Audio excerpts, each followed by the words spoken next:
Today, I'm probably going to be recommending a bunch of bands for music, because that's what I'm going to rant about. Music, which is essentially my lifeblood. I have 128 gigabytes of music on my laptop, crossing all sorts of genres from country, techno, all sorts of forms of metal, rock, punk rock, symphonic, classical, just all sorts of stuff.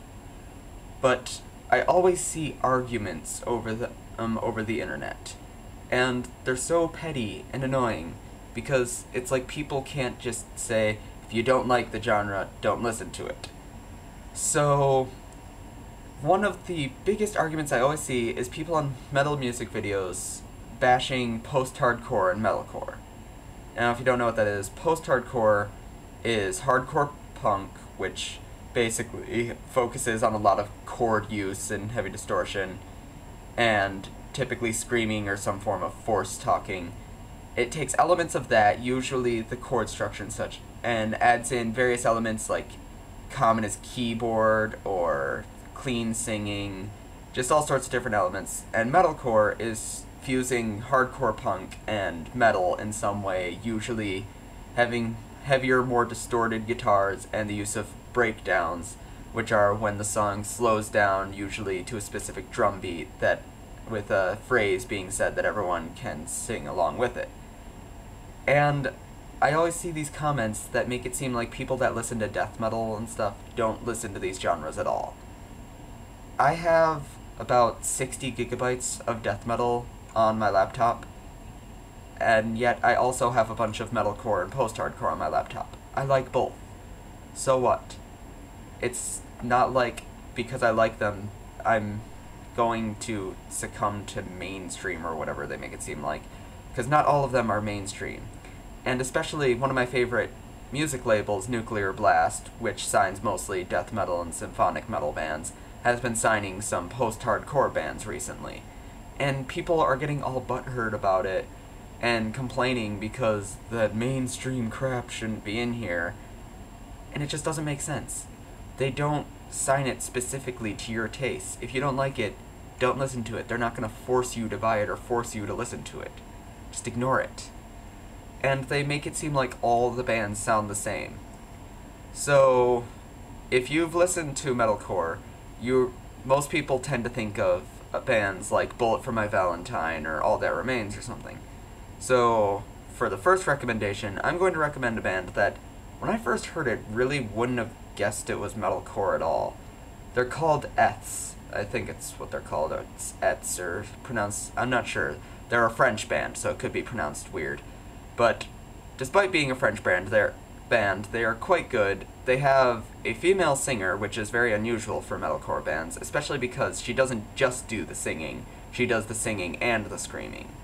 So I'm going to recommend them first because they have a very unique, dark sound that really doesn't make me think of metalcore at all. So that'll be my first recommendation.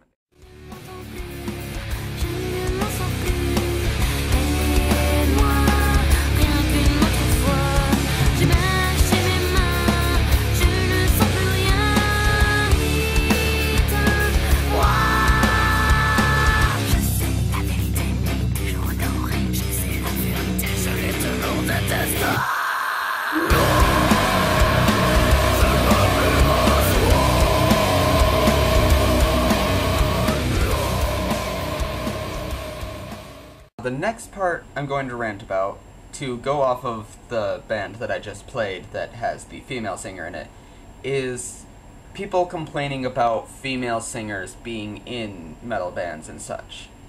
Now, normally this is not one that I see online actually, but this is one that I've gotten some criticism for while at school.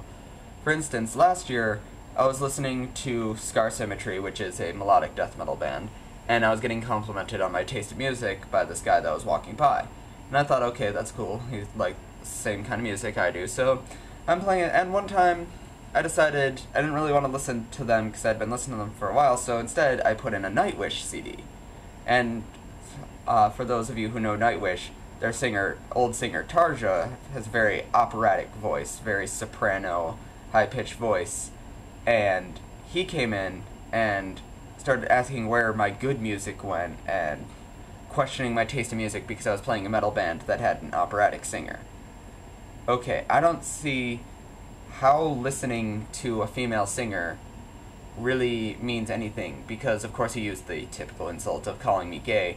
Okay, since when does liking a female singer make you gay, first of all? Just because I can appreciate some beauty in it and not just the brutality of it. I mean, sure, I love songs that have a brutal sound to it, that have a very hard-hitting sound to it, anger. It helps get out certain emotions. But I can appreciate very calm-sounding things. I can appreciate beauty in sound. It's not all one direction.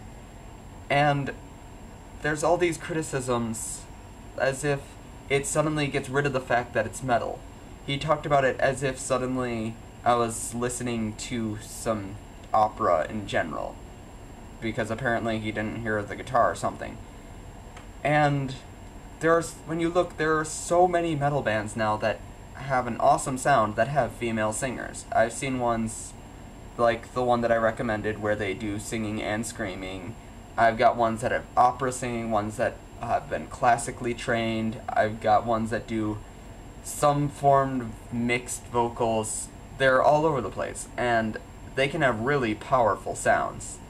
So the band I'm going to recommend now is one that I discovered fairly recently that I've gotten very into. They're a symphonic power metal band. Power metal typically means that they have a very, what's the word I'm looking for? They have a very fantasy sound. They have their lyrics involving fantasy, usually dragons and such like that, and their singers typically have very tenor voices. Now this one, however, has a female singer, and now I've seen some where the singer is very alto and close to tenor range. However, this one is interesting because she's not necessarily soprano in the same sense that Tarja from Nightwish is, but she's not alto. She's kind of a first alto, second soprano range. But she has a very powerful voice, so I'm going to recommend Ancient Bards.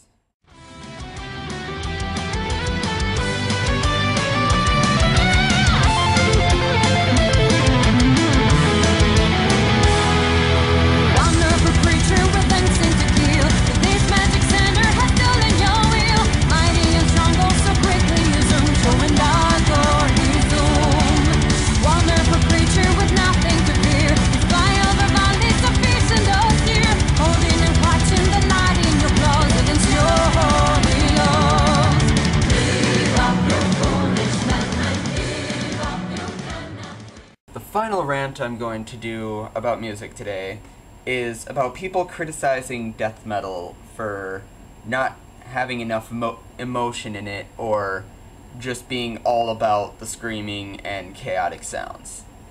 Now, granted, it's going to be about anger a lot of the time. That's what it's for. It gets out anger. People that listen to death metal tend to be some of the nicest people that you meet, because they get out all of those negative emotions through their music.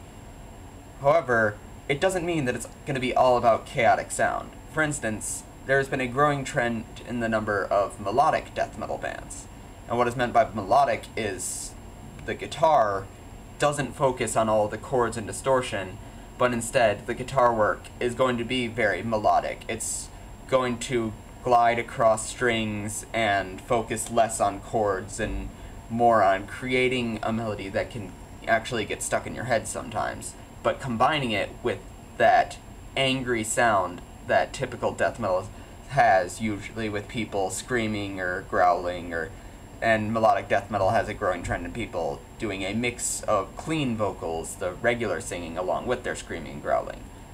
But granted, there's also going to be the normal death metal bands where sometimes you just have to have an ear for it. I understand that not everyone's going to like it, and I can understand not liking it, because it's definitely sometimes a chaotic sound.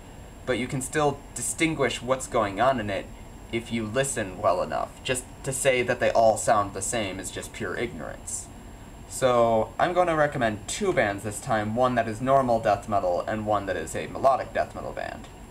The first one I'm going to recommend, since I'm already filled with girls for the last two, I'm going to recommend the band Abnormality. And anyone that's heard of them probably heard of them from Rock Band 2 because they got a song put on there because their singer Malika is one of the artists for harmonics, and they had a competition and she got her band in. They have a very heavy, hard-hitting sound, and they don't have a lot of music out yet, but they're getting bigger. They've been getting a lot more attention now because of Rock Band, and their singer, despite being a girl, you typically can't tell that it's a girl singing. The other band I'm going to recommend, because I just might as well stick with girls if I'm already on this tangent about it, is The Agonist.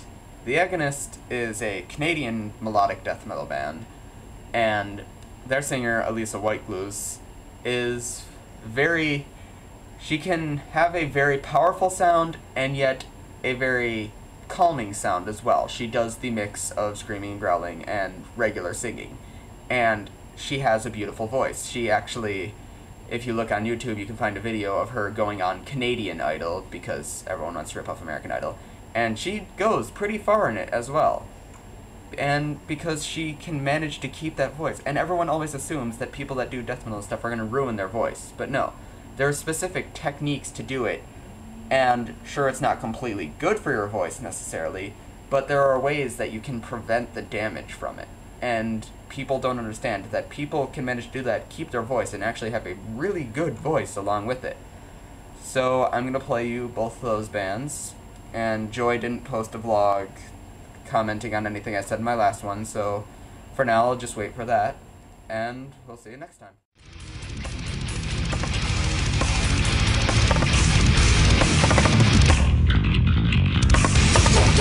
Between the devil's eye, a phantom